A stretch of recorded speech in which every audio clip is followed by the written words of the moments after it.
అందరికీ శుభోదయం. ఈరోజైతే మరొక మంచి లంచ్ బాక్స్ రెసిపీ అండి. హెల్తీ అండ్ టేస్టీ కూడా. కిచిడీ అండ్ ఫ్రై అండి.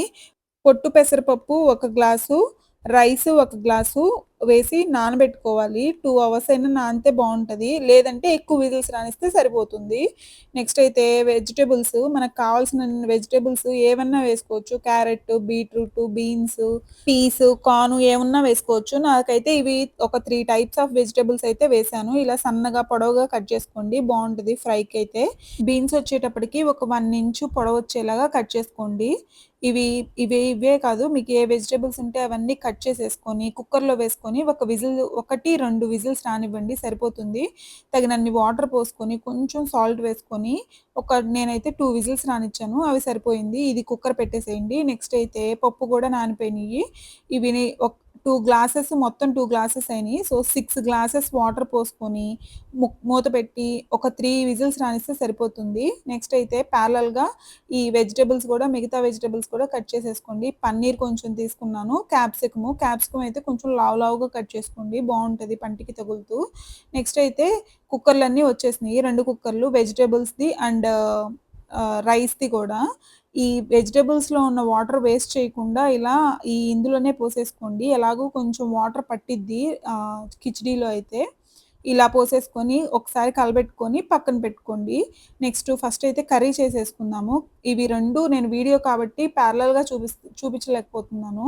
మీరు డైరెక్ట్‌గా చేసుకునేటప్పుడైతే ప్యారలల్‌గా చేసేసుకోవచ్చు. బాండీ పెట్టుకొని, ఆయిల్ వేసుకొని, జీలకర్ర, ఆవాలు, పసుపు వేసుకొని, ఈ కుక్ చేసుకున్న వెజిటబుల్స్ అన్నీ వేసేసుకోవచ్చు. వాటితో పాటే క్యాప్సికమ్ వేసుకొని, కొంచెం ఫ్రై అయిన తర్వాత అయితే పన్నీరు, కొంచెం కొత్తిమీర వేసుకొని కలబెట్టుకొని, కొంచెం ఫ్రై అయిన తర్వాత సాల్ట్ వేసుకొని, అది గూడా కొంచెం సేపు మగ్గనివ్వాలి. క్యాప్సికము అన్ని వెజిటబుల్స్ అన్నీ కలిసేలాగా కలుపుకొని, ఒక 2, 3 మినిట్స్ మూత పెట్టి ఉడికించుకోవాలి.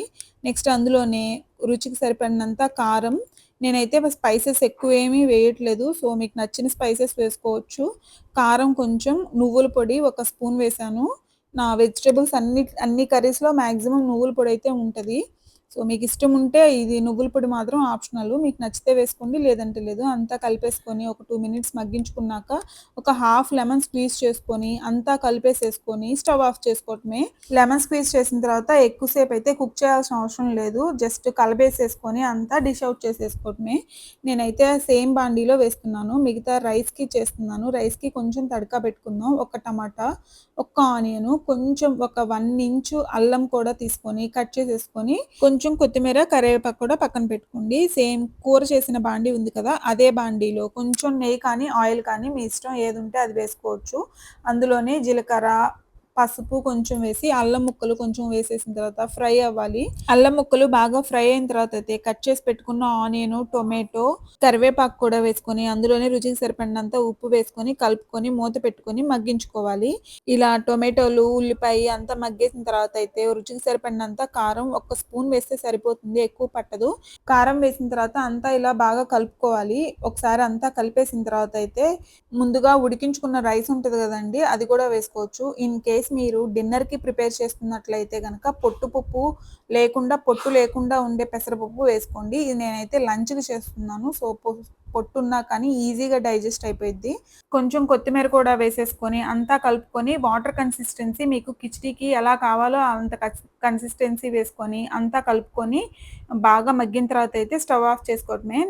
నచ్చితే గనక తప్పకుండా ట్రై చేయండి. ఎలా వచ్చిందో కామెంట్ చేయండి. ఈ వీడియో నచ్చితే గనక లైక్ చేయండి. ఫ్యామిలీ, ఫ్రెండ్స్‌తో షేర్ చేయండి. సబ్స్క్రైబ్ టు మీ వీరు రెస్తా వ్లాగ్స్. బాయ్.